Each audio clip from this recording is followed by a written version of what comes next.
Hello everyone, welcome to CBSE Knowledge Hub. Class 9 maths support material chapter number 9 circle हम question number 35 से continue करेंगे। इससे पहले हमने क्वेश्चन नंबर 1 से क्वेश्चन नंबर 34 तक कर लिया है, उसका लिंक आपको डिस्क्रिप्शन में मिल जाएगा। एंड साथ ही साथ mental maths and support material दोनों के ही सभी चैप्टर्स कंप्लीट है, तो उसका भी लिंक आपको डिस्क्रिप्शन में मिल जाएगा। सो चलिए स्टार्ट करेंगे। Short answer type first question जो आपके 2 मार्क्स के है क्वेश्चन नंबर 35 से। सो क्वेश्चन नंबर 35 देखिए, फाइंड एक्स इन गिवन फिगर। यहाँ पर एक सर्कल है एंड ये आपका सेंटर है, ये आपका डायमीटर है एंड जो ओ ए एंड ओ सी जो है वो आपका रेडियस है। And you know that radius जो होता है वो सेम साइड होगा, यानी कि इसका जो लेंथ होगा वो इक्वल होगा।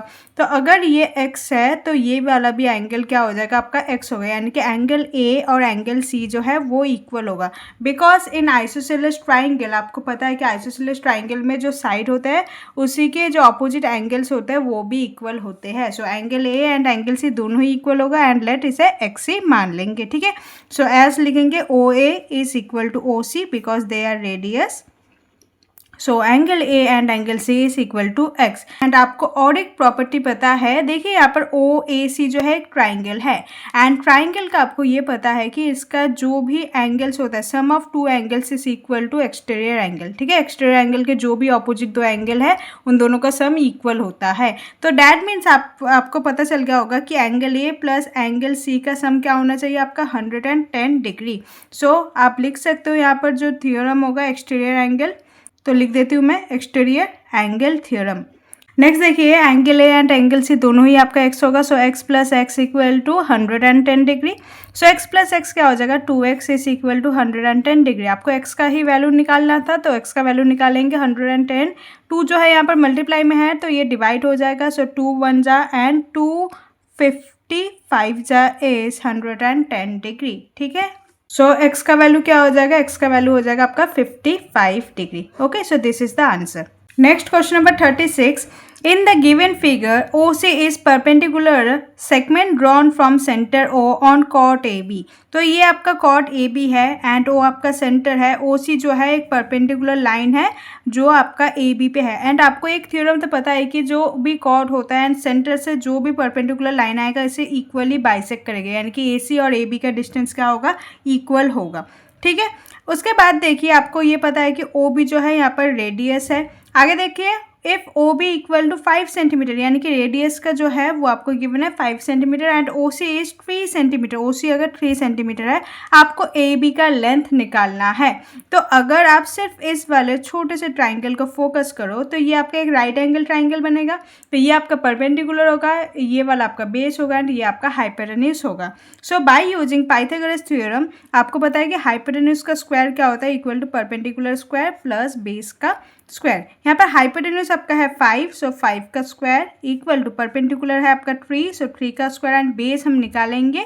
सो बेस है आपका यहाँ पर BC, सो BC का स्क्वायर, ठीक है। 5 का स्क्वायर क्या हो जाएगा, 25 इक्वल टू 3 का स्क्वायर होगा 9 प्लस BC का स्क्वायर। 25 प्लस का 9 है, इस साइड आएगा तो माइनस का 9 हो जाएगा इक्वल टू BC का स्क्वायर। आगे देखिए 25 minus 9 is 16 equal to BC का स्क्वायर। स्क्वायर जो है इधर आएगा तो ये रूट में बन जाएगा, सो रूट ओवर में 16 is equal to BC and root 16 क्या हो जाएगा 4 का, सो दैट इज 4 सेंटीमीटर, यानी कि BC जो है वो आपका 4 सेंटीमीटर का है। बट आपको निकालना क्या है, AB। सो देखिए BC का जितना डिस्टेंस होगा वो AC का भी होगा बिकॉज AB एक कॉर्ड है एंड आपको ये पता है कि जब कोई परपेंडिकुलर लाइन होता है तो ये इक्वल में डिवाइड करता है। दैट इज अगर ये 4 सेंटीमीटर का हुआ तो ये भी 4 सेंटीमीटर का होगा। तो डैट मीन्स हमें AB चाहिए, सो 4 प्लस 4 क्या हो जाएगा, आपका 8 हो जाएगा। सो लास्ट में लिख दीजिए AB के निकालने के लिए AB is equal to 2 multiply में BC। सो 2 मल्टीप्लाई में BC आपका है 4 centimetre, that is equal to 8 centimetre. तो लिख सकते हैं कि रीजन में एज OC जो है वो परपेंडिकुलर है AB पे, ठीक है। सो 8 centimetre is the correct answer. Okay, next question number 37, in given figure O is centre of the circle. एक फिगर है जहाँ पर O जो है सेंटर है सर्कल के। If angle AOC equal to 130 degree, angle AOC जो है ये आपका 130 डिग्री है। फाइंड एंगल ABC, यानी कि आपको ये वाला एंगल निकालना है। सो इसके लिए हम थोड़ा सा एक कंस्ट्रक्शन करेंगे। हम यहाँ पर एक एंगल बनाएंगे, ताकि हम एक प्रॉपर्टी यूज़ कर सके। तो क्या प्रॉपर्टी है ये मैं बताती हूँ कि जो angle subtended by an arc centre of a circle is twice the angle which is subtended at remaining part of the circle. इसका मतलब ये होता है कि अगर ये सेंट्रल एंगल है तो इसी में से अगर और कोई एंगल होता है जो सर्कल को टच करता है तो ये वाला जो सेंट्रल एंगल है उसका बिल्कुल ये आधा होता है। डैट मीन्स आप यहाँ से ये कंक्लूड कर सकते हो कि जो एंगल ए डी सी है वो इक्वल हो जाएगा एंगल ए ओ सी के हाफ। ठीक है, सो ये हो जाएगा आपका angle D. So A D C जो है ए ओ सी के बिल्कुल हाफ है। सो यहाँ पर एंगल ए ओ सी कितने डिग्री का है 130 डिग्री, तो इसके डिवाइड कर देंगे। सो डिवाइड करने पर आपको क्या मिलेगा 65 degree. That means angle A D C जो है वो आपको 65 डिग्री है। तो ये वाला एंगल हो जाएगा आपका 65 डिग्री। नाउ हमें तो चाहिए था ये वाला एंगल, तो हमने ये क्यों निकाला है? बिकॉज हमें ये पता है कि कोई भी साइक्लिक क्वाड्रेटल में उसका जो ऑपोजिट साइड का सम होता है वो 180 होता है। So angle A B C plus angle A D C दोनों का सम क्या हो जाएगा 180। सो बस लिखेंगे angle A D C plus angle A B C जो है वो इक्वल हो जाएगा 180 के।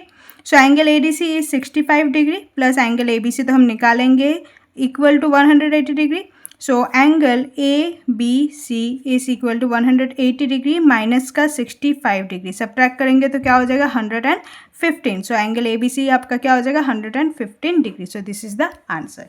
सो देखिए इसका रीज़न मैंने यहाँ पर मेंशन कर दिया एंड ये 180 क्यों था इसका भी रीज़न मैंने मेंशन कर दिया, तो आपको भी रीज़न मेंशन करना है। ठीक है, नेक्स्ट आपका देखिए question number 38। In given figure A O B is a diameter. So A O B जो है एक डायमीटर है of a circle and P is any point on the circle, find angle A P B. आपको angle A P B यानी कि ये वाला angle निकालना है।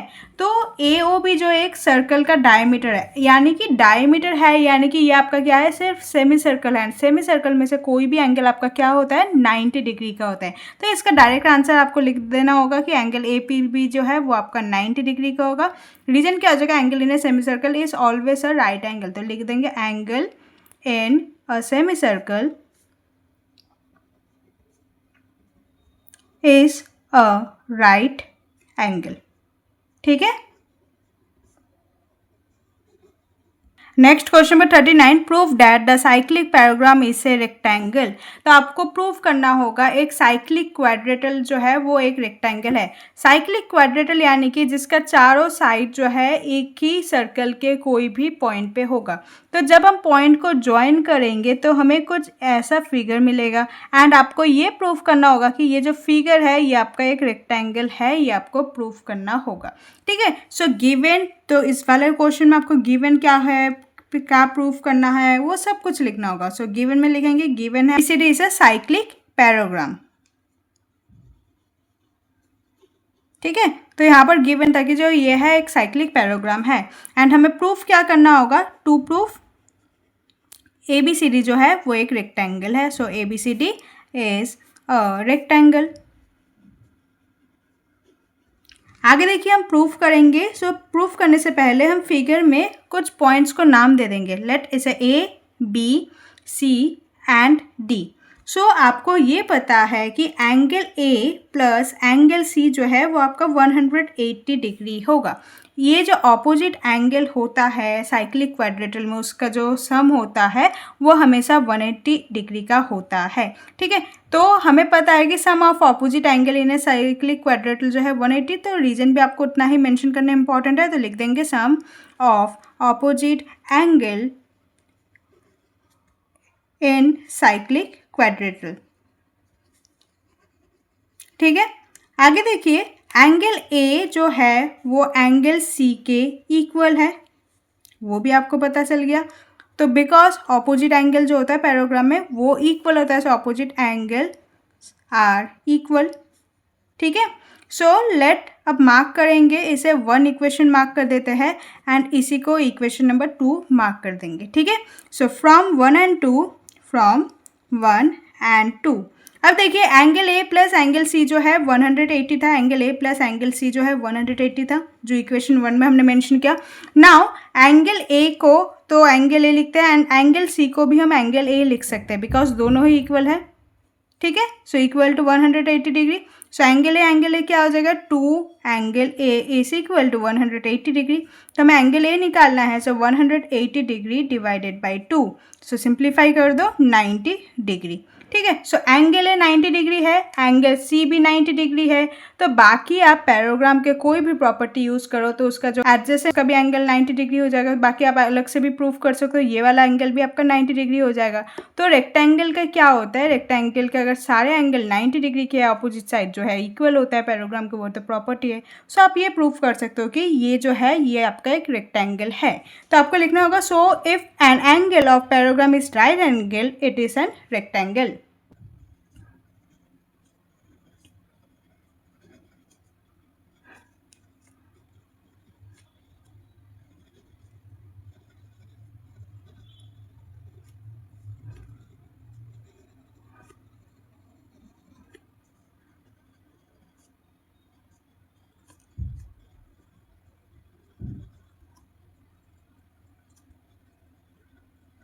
ठीक है, next question number 40, a chord of a circle is equal to the radius of a circle. Find the angle subtended by the chord at a point on the minor arc and also at a point on the major arc. तो यहाँ पर एक circle है जिसका centre मान लेते हैं, इसका सेंटर है आपका O, तो कहीं एक कॉर्ड है। ठीक है, अब इस कॉर्ड में से एक माइनर आर्क होगा एंड एक मेजर आर्क होगा, तो आपको दोनों ही आर्क के जो एंगल है वो निकालने होंगे। ठीक है, एंड आपको ये गिवन है कि जो a chord of a circle is equal to the radius of the circle, यानी कि ये जो कॉर्ड है, ठीक है, वो रेडियस के इक्वल है। तो डैट मीन्स ये तीनों साइड जो है ये इक्वल है एंड हमें पता है कि ओ ए जो है इक्वल है ओ बी के इक्वल टू ए बी के, यानी कि तीन साइड जब होता है तो वो क्या होता है, ये होता है आपका equilateral triangle. And equilateral triangle के जो सभी एंगल होते हैं वो कितने डिग्री के होते हैं, वो आपके होते हैं 60 degree. So all angle that is angle O बोलो, एंगल ए जो है पूरा एंड एंगल बी जो है ये पूरा आपका 60 डिग्री है। तो यहाँ से आपका एंगल ओ पता चल गया which is equal to 60 degree. So angle A आपका क्या, सॉरी एंगल ओ जो है वो आपका क्या हो जाएगा 60 डिग्री। सो एंगल ओ जो है हमें बहुत काम आने वाला है, बिकॉज हम एंगल ओ से हम ये वाला एंगल निकाल सकते हैं। सो हमें एक थ्योरम पता है कि the angle subtended bye an arc eight A centre of a circle is always twice the angle is subtended at remaining part of a circle. बस वही एंगल होता है। सो लेट पहले इसका नाम दे देते हैं ए बी सी डी। ठीक है, कुछ भी आप नाम दे सकते हो। सो एंगल ए सी बी हमें निकालना है, एंगल ए सी बी ये वाला एंगल है, तो ये इसका हमेशा हाफ होता है। So angle A O B के हाफ हो जाएगा, तो A O B divided by 2। तो यहाँ पर आपको रीजन मेंशन करना होगा, तो मैं रीजन मेंशन कर देती हूँ। तो ये आपका रीजन हो जाएगा the angle subtended bye an arc at the centre of a circle is twice the angle which is subtended at remaining part of circle. ठीक है, इसका मतलब वही है, जो भी एंगल आपका होगा ये सेंट्रल एंगल से बिल्कुल हाफ होगा, यानी कि इसका ये ट्वाइस है। ठीक है, सो एंगल ए सी भी हमें निकालना है। सो एंगल ए ओ भी तो हमें पता है 60 डिग्री का है। सो डिवाइडेड बाई 2 कर दो, तो that is 30 degree. That is angle A C B जो है वो आपका क्या हो जाएगा 30 degree. So this is the minor arc. ठीक है, ये हो जाएगा आपका 30 डिग्री।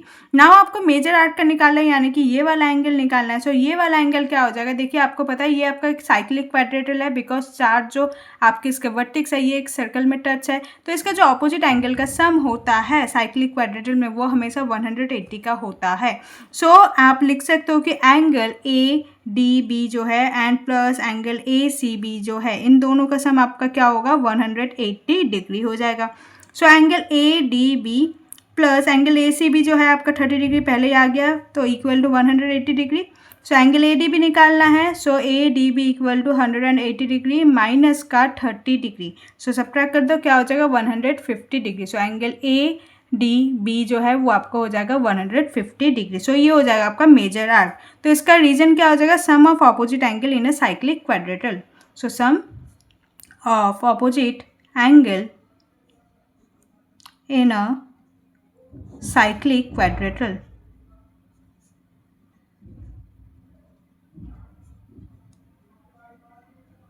ठीक है, सो अभी हम इस वीडियो में क्वेश्चन नंबर 40 तक ही करेंगे। क्वेश्चन नंबर 41 से हम नेक्स्ट वीडियो में कंटिन्यू करेंगे। अगर आपको कोई भी डाउट हो तो कमेंट सेक्शन में पूछ लीजिएगा। Hope you like this video. Please like share and subscribe. Thank you.